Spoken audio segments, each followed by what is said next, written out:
अत्याधिक गर्मी, अत्याधिक वर्षा, हिमालहरू पग्लिँदै र अचानक एक्सिडेन्ट, यी सबै कुराहरू भइरहेको छ क्लाइमेट चेन्जका कारणले।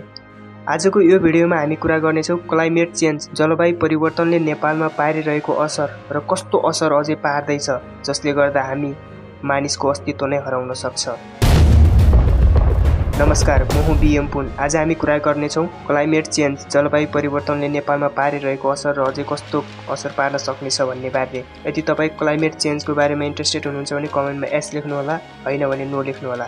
नेपाल विश्वको छानो हो जहाँ हिमालहरू पनि बोल्छन्, तर के तपाईँलाई थाहा छ यी हिमालहरू चुपचाप भित्रभित्रै रोइरहेका छन्। जलवायु परिवर्तनले नेपाललाई यस्तो चोट दिँदैछ नि, क्लाइमेट चेन्जले नेपाललाई यस्तो चोट दिइरहेको छ जसको आवाज हामीले सुन्न बाँकी नै छ। क्लाइमेट चेन्जको पहिलो असर छ हिमालहरू पग्लिन थालेका छन्। नेपालका हिम नदीहरू जस्तै इम्जा, खुम्बु तीव्र गतिमा पग्लिँदैछन्। एक रिपोर्टका अनुसार सगरमाथा क्षेत्रमा भएका 20% हिम नदीहरू करिब 30 वर्षमै हराउने खतरा देखिएको छ। त्यस्तै क्लाइमेट चेन्जको दोस्रो असर छ बाढी र पहिरो बढ्दै गएको छ। असिनापात, असामान्य वर्षात अनि एकैपटक आएको बाढी, यी सबै जलवायु परिवर्तनका सङ्केत हुन्। 2021 को मेलम्ची बाढी केवल वर्षाको होइन, ग्लेसियर पग्लेर बनाइएको विनाश थियो। त्यस्तै क्लाइमेट चेन्जको तेस्रो असर कृषिमा पर्नेछ। हिउँदमा पानीको कमी र बर्खामा अत्याधिक पानी, जसले गर्दा खेतीमा सिधै असर पर्नेछ। धान लगाउने समय बिथोलिएको छ, फलफुलको उत्पादन घट्दै गएको छ। यो त केवल सुरुवात हो र बिस्तारै कृषिमा निकै ठुलो असर पर्नेछ। क्लाइमेट चेन्जका कारणले जति पनि उत्पादन हुने वस्तु बिस्तारै कम हुँदै जानेछन् र मानिस भोकै मर्न सक्छ।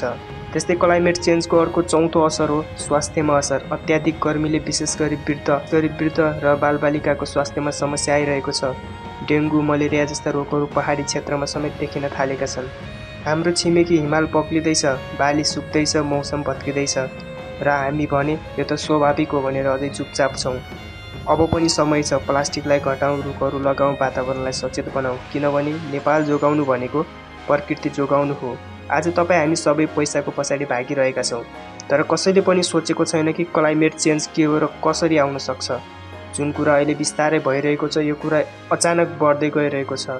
पोहोर सालको तुलनामा यो साल धेरै उत्पादन घटेको छ, धेरै गर्मी बढेको छ र अत्याधिक चिसो पनि बढ्दै गइरहेको छ। यो सबै कारण हो क्लाइमेट चेन्ज। यदि हामीले यसको बारेमा सोचेनौँ र खालि पैसा कमाउने, आफ्नो फ्युचर बनाउने मात्रै सोच्यौँ भने भोलिका दिनमा मानिसको अस्तित्व नै नरहन सक्छ।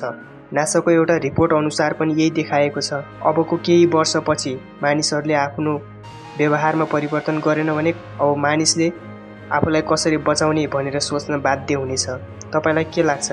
के नेपाल पनि क्लाइमेट चेन्जको शिकार बन्न सक्छ या बनिरहेको छ?